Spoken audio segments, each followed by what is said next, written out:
The neon never sleeps in Las Vegas. Not in December. Not in the dead of winter. Not even when the desert wind cuts through the strip like a blade, rattling the palm trees and sending empty cigarette wrappers skittering across the pavement like frightened animals. The cold outside was bitter and absolute. Inside the grand showroom of the Riviera Hotel, there was no cold. There was only warmth, the kind manufactured by crystal chandeliers, polished mahogany, the amber glow of expensive bourbon held between manicured fingers, and the sweet, suffocating perfume of Cuban cigar smoke rising toward the vaulted ceiling like prayers nobody had asked for. It was December 1967, and the man who needed no introduction had just walked through the door. Dean Martin did not enter a room. He inhabited it. There was no announcement, no fanfare. The maitre d' didn't reach for the microphone. He simply appeared at the threshold. Dark tuxedo, hair combed back with that particular kind of carelessness that only men of absolute confidence ever manage. And the entire geometry of the room silently, invisibly shifted. The musicians at the far end of the stage straightened without being told. The manager crossed the floor with measured steps, not rushing, but not dawdling, because running would be beneath the moment, and arriving too slowly would be an insult. Guests at nearby tables glanced over, leaned in toward each other, and whispered his name like it was something fragile. He was not merely a star. Las Vegas was full of stars. Stars rose. Stars fell. Stars burned out over the desert and were replaced by brighter, younger ones before the ash had even settled. Dean Martin was something different. He was an institution, a fixed point in the universe of American entertainment. Like a cardinal direction, like gravity itself. You didn't applaud Dean Martin the way you applauded performers. You acknowledge him the way you acknowledge a natural phenomenon, with a kind of quiet, involuntary reverence that you felt in your chest before you understood it in your mind. Beside him walked his wife. She wore a deep crimson gown covered in shimmering sequins, fitted deliberate, leaving nothing uncertain and everything to imagination in a way only the finest dresses ever manage. The diamond bracelets on her wrists caught the chandelier light, fracturing it into a dozen tiny stars that moved with her across the room. Her hair was swept up in a classic Hollywood style, and her lipstick matched the dress precisely, the kind of detail that takes an hour and looks effortless. She did not walk beside Dean Martin. She moved with him, the way a second instrument moves with the lead, in perfect synchrony, knowing exactly when to be present and when to recede. Dean guided her to his private table, the one in the corner, elevated slightly, with an unobstructed line of sight to every entrance and exit in the room. A man like Dean Martin does not sit where he cannot see the door. Old habit, old instinct, the kind that keeps you alive in rooms where not everyone means you well. He held her chair. She sat. He settled in beside her, accepted the bourbon that appeared as if by telekinesis, and surveyed the room with a half-lidded gaze, relaxed, unhurried, and missing absolutely nothing. Midway across the showroom floor, at a center table that commanded attention in the way that tasteless things always do, sat Tony Gagliano.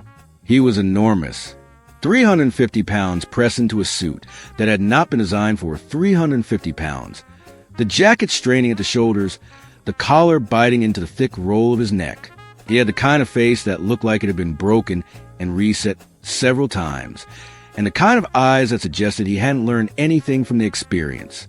Tony was from Chicago, not the Chicago of deep dish pizza and jazz clubs and architecture tours along the river, but the Chicago that operated in back rooms, in parking garages after midnight, in conversations that were never recorded and never repeated. He worked as a bodyguard and an enforcer for men who needed both. He had a reputation for solving problems with his hands rather than his head, and in certain circles, that reputation had served him well. But those circles were in Chicago. This was Las Vegas. Las Vegas had its own physics, its own rules, its own hierarchy, invisible to outsiders, absolute to everyone who actually lived here. In Las Vegas, power was not measured in muscle mass or in the number of men standing behind you. Power was measured in connections, in relationships that stretched back decades, in knowing which phone to pick up when the situation required it, and knowing with absolute certainty that the call would be answered. Tony Gagliano understood none of this. He had come to Vegas for a week of heavy drinking and heavier gambling, and he had done both with the particular enthusiasm of a man who believed his presence was a gift to any room he entered. He was loud.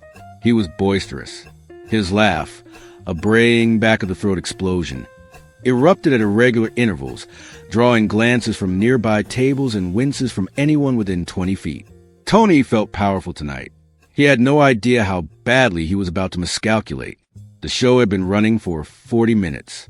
A singer Dean knew, a decent tenor with a strong second half, was working through a set, earning polite applause. The crowd was warm, well-lubricated content. The evening was unfolding exactly as a December evening in Vegas was supposed to unfold. Dean's wife excused herself from the table, touching his arm briefly as she rose.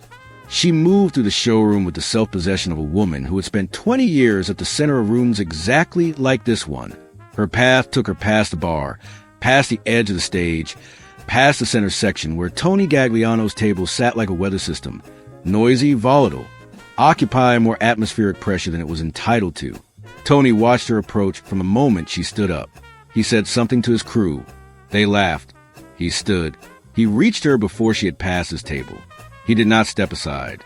He stepped toward her, cutting off her path with the casual entitlement of a man who had never once considered that he might not be welcome.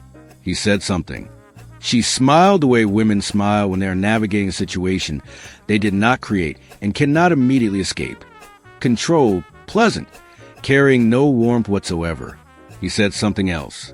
And then Tony Gagliano, 350 pounds of Chicago muscle in a suit that didn't fit, drunk on expensive bourbon he hadn't earned, in a city he fundamentally did not understand, extended his hand and placed it on Dean Martin's wife. Deliberately, slowly, without apology, he squeezed. He laughed that braying laugh. He told her to turn and face him. The music stopped, not dramatically. The tenor simply ran out of notes. The musicians looked at each other. The room did not go silent all at once, but rather drained the sound away a bathtub drains. First the ambient noise, then the voices, then the glassware tinkling, until the only thing left was a whisper of the ventilation system and the pounding of several hundred hearts. 2,000 people held their breath. This was not the behavior of a drunk man who had made a mistake. A drunk man who makes a mistake flinches when he realizes what he has done. He looks around the room and reads a horror on every face and understands, even through the haze, that he has crossed a line. Tony Gagliano did not flinch. He laughed. And Dean Martin, from his corner table with the unobstructed view of every entrance and every exit, was watching every second of it. He did not stand up immediately. He did not shout. He did not throw anything, knock over his bourbon, or reach for his phone. He did not perform outrage for the audience. He did not give the room the explosion it was bracing for. He became perfectly, dangerously still. There is a particular kind of stillness that belongs only to men who have learned at great cost over many years that their first instinct is always the one that gets used against them. Men who have been in enough rooms where the wrong move means everything. Men who have been close enough to real power to understand that power almost never raises its voice. Dean Martin had that stillness. His wife returned to the table without a word. Her face was composed in the way that marble is composed, not calm, not at peace, but simply refusing to be otherwise. She sat down. She placed her hands flat on the table. Dean looked at her. He took her hand between both of his. He held it for exactly 3 seconds. Then he said, quietly, so quietly the tables beside them couldn't hear, "We're leaving." He paid the bill. He left a tip large enough to make a point. He helped his wife into her coat with the same deliberate courtesy he always showed her. He walked her through the showroom, past the tables where people were still holding their breath, through the lobby with its gilded mirrors and its marble floor, and out into the December night. He did not look at Tony Gagliano. Not once. He didn't need to. Tony Gagliano watched him leave and felt something he misread as victory. He settled back into his chair. He called for another bottle. He said something to his crew, and they laughed. That was Tony's second mistake. His first was what he had done.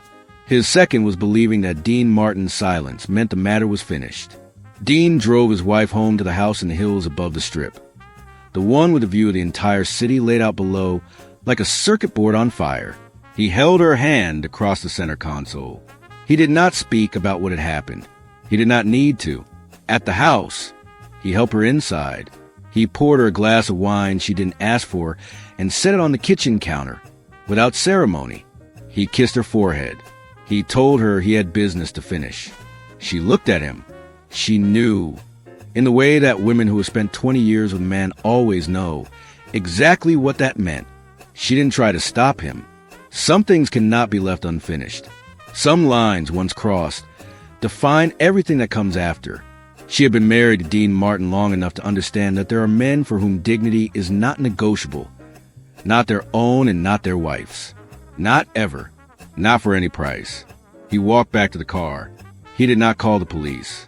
He did not call the hotel manager.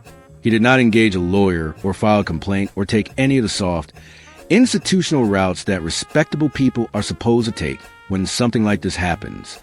He made 4 phone calls. The men he called were not famous. Their names did not appear in newspapers or on marquees.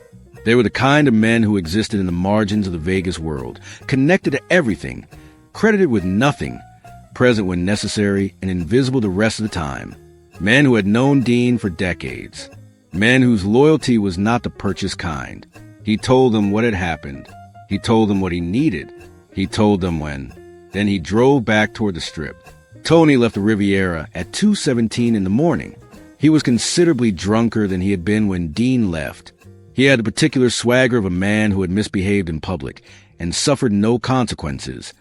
The most dangerous kind of confidence, built on the flimsiest possible foundation. He told his crew he'd see them tomorrow. He walked alone to the parking structure on the south side of the building, where his rental car waited on the 3rd level. He didn't make it to the 3rd level. They took him on the stairwell between the 2nd and 3rd floors.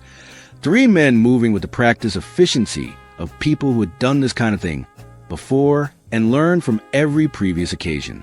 A cloth soaked in ether. A moment of muffled resistance. Brief, given the disparity in numbers and the suddenness of it. Then nothing. They were on the highway heading north within 12 minutes. Behind them, Las Vegas receded into its own blaze of light. Ahead, the desert unrolled in the darkness, vast and silent and entirely indifferent to the affairs of men. There are places in the Nevada desert so remote that the only sounds are the wind and the occasional distant coyote, and a particular high-frequency silence that fills the space between those sounds. No road noise, no aircraft, no human presence of any kind. They had chosen one of those places. The pit had been dug the day before. The ground out here was hard in December, frozen near the surface. But it was done. They placed Tony in the pit upright. His bulk filled it in a way that made movement impossible almost immediately. The men who put the earth back did so efficiently and without ceremony, shoveling, packing, working in shifts until only Tony's head remained above the surface. Just ahead, breathing the cold desert air. They stepped back. They waited. Dean Martin arrived at 4:43 in the morning. He drove himself. The headlights of his car were the only light in any direction, sweeping across the empty terrain like a searchlight, finding nothing but rock and scrub and the thin winter stars overhead. He stopped the car. He stepped out. He adjusted his jacket against the cold, walked across the frozen ground to where Tony's head waited in the darkness, and settled himself on a flat rock a few feet away. He was carrying a thermos of coffee, which he opened and poured into the cap with unhurried care. He took a sip. He looked at Tony with that familiar measured gaze. He waited. Tony came back to consciousness slowly, the way people do when they emerge from ether, the world reassembling itself in pieces that don't initially connect. He blinked. He saw the stars. He felt, rather than understood, that something was profoundly wrong with his orientation in space. He attempted to move and discovered he could not. He looked down. He looked up. He found Dean Martin looking calmly back at him. For 15 seconds, Tony Gagliano did not speak. He was processing something so far outside his experience that his mind kept rejecting it, submitting it for reevaluation, receiving the same impossible result. "Good morning," Dean said. His voice was the same voice that had sung 1,000 songs in 1,000 showrooms. Warm, measured, carrying a quality of effortless control that had nothing to do with volume and everything to do with certainty. Tony began to speak, to beg. The words came out in a cascade, disorganized, desperate, half-formed. He didn't know. He hadn't recognized her. He'd been drinking. He was sorry. He had people, important people, people who would. Stop, Dean said. The word was not loud. It simply ended the sentence that had been building. Tony stopped. Dean took another sip of coffee. He looked up at the stars briefly, as if consulting something, then back down. You thought your size gave you the right, he said. You believed you could touch any woman, because you were the biggest man in the room.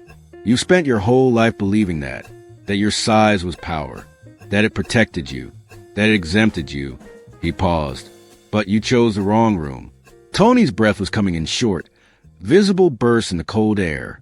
The earth around him had its own cold, the deep, stored cold of frozen ground in December, pressing against every inch of him below the neck. You touched my wife, Dean said. The sentence contained no heat, no fury, no trembling. It was simply a statement of fact. The same way you might say it rained yesterday, or the road is closed ahead, flat and absolute, and carrying in its flatness a weight that all the shouting in the world could not have matched. Tony started crying. He said he had family. Kids. He said he'd do anything. He said Dean didn't understand what his people in Chicago would do, what the consequences would be. The consequences, Dean said quietly, are already here. He set down the coffee cup. He stood.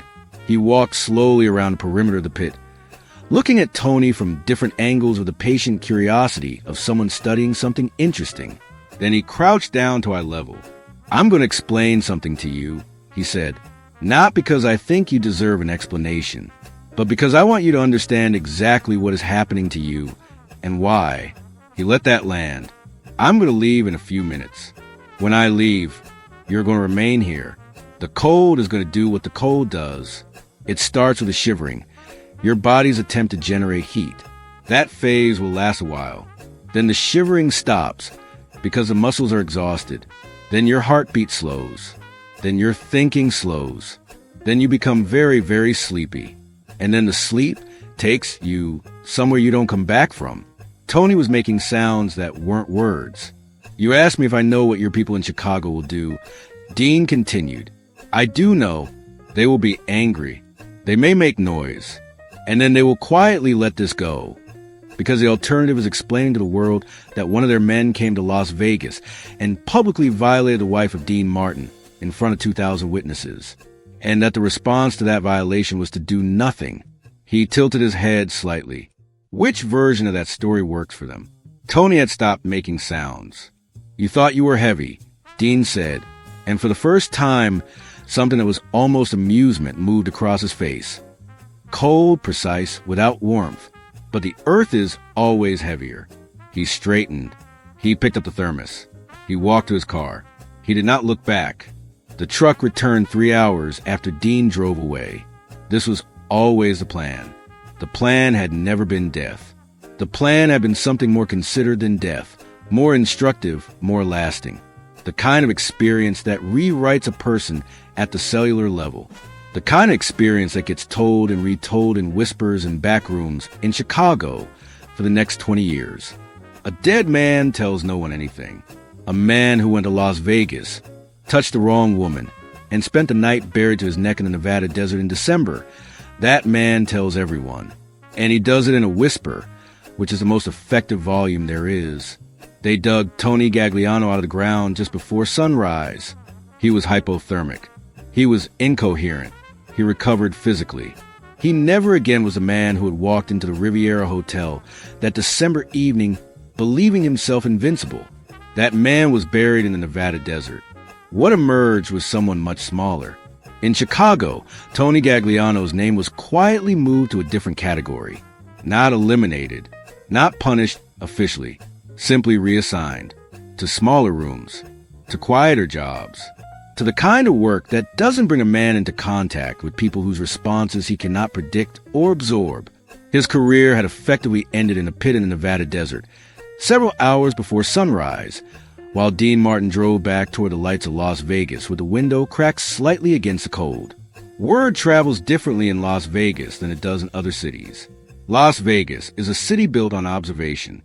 Everyone is watching everyone. Information moves through the ecosystem the way water moves through desert rock, finding pathways invisible to the surface eye, arriving at destinations that seem impossible given the apparent obstacles.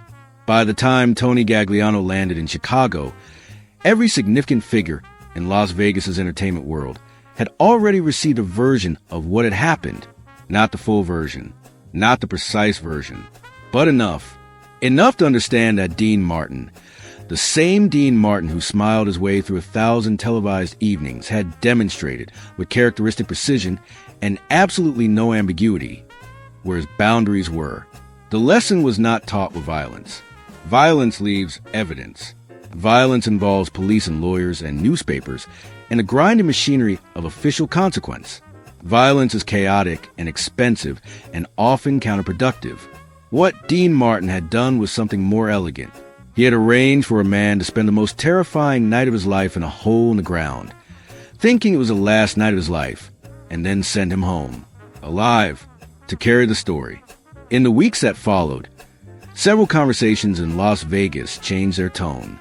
A few men who had treated the city's entertainers with casual contempt began, quietly and without announcement, to adjust their behavior. Nobody explicitly connected this adjustment to Tony Gagliano. Nobody said Dean Martin's name in those conversations. But everyone understood the reference. On New Year's Eve, 1967, Dean Martin performed at the Riviera Hotel. The showroom was packed. The house lights were warm. The band was excellent. He walked out to a standing ovation that lasted longer than the introduction, and when it died down, he stood at the microphone for a moment without speaking, looking out at the crowd with that familiar half-smile, the bourbon glass sweating on the piano behind him, the spotlight making his tuxedo look like something lit from within. He opened with "Everybody Loves Somebody." He sang for 2 hours. He was, as he always was in those rooms, completely at ease, unhurried, warm, making every person in the audience feel like the evening had been designed around their comfort. His wife sat at the corner table, the one with the unobstructed view of every entrance and every exit. She wore midnight blue tonight, diamonds at her throat. She watched her husband perform and held her wine glass by the stem, and the expression on her face was the expression of a woman who knew exactly who she was married to, not the version of him on the marquee, not the version in the fan magazines, but the real version, the one that existed underneath all the performance and the warmth and the easy smile, the version that had made 4 phone calls after midnight in December, the version that sat on a frozen rock in the Nevada desert and watched a man understand, at the deepest possible level, the nature of his error. That version, she was not afraid of it. She was grateful for it. There's a kind of power that announces itself. It wears its eyes on the outside. It raises its voice. It makes certain that every person in the room understands, at every moment, the precise nature of the threat they are in the presence of. Tony Gagliano had that kind of power. And then there is another kind, the kind that enters quietly and rearranges a room without touching a thing. The kind that pays the bill and leaves a large tip and walks out without looking back, and then makes 4 phone calls after midnight and sits in the cold Nevada desert with a thermos of coffee at 4:43 in the morning and speaks in the same calm voice it uses when it sings "That's Amore." The kind that understands that the most devastating thing you can do to a man who mistakes loudness for power is to respond to him with absolute silence, and then let the desert speak for you. Dean Martin performed in Las Vegas for another decade after that night. He never discussed what had happened. The official record contained nothing. No police report, no newspaper account, no documentation of any kind. But the unofficial record, the one that lives in whispers and in the careful behavior of men who heard the story and adjusted their understanding of where the lines were, that record was permanent. It said, "In this city, there are rules that are never written down, and some of them belong to Dean Martin. And the rule that belongs to him above all others is this: what is his, and the earth is always heavier than the man who doesn't understand that." They say Las Vegas is a city that runs on glamour and forgetting, on the understanding that what happens here evaporates with the morning. But that is only the surface of it. Underneath the neon and the showroom lights and the easy charm and the clinked glasses, Las Vegas has always been a city with memory. A city where certain nights become permanent. Not because they were recorded, but because they were felt. December 1967 was one of those nights. A night when a man who confused power with size discovered that real power doesn't need to raise its voice. A night when the desert, cold and absolute and older than any of us, was asked to deliver a message, and did. Some performances you never forget, and some lessons you only learn once.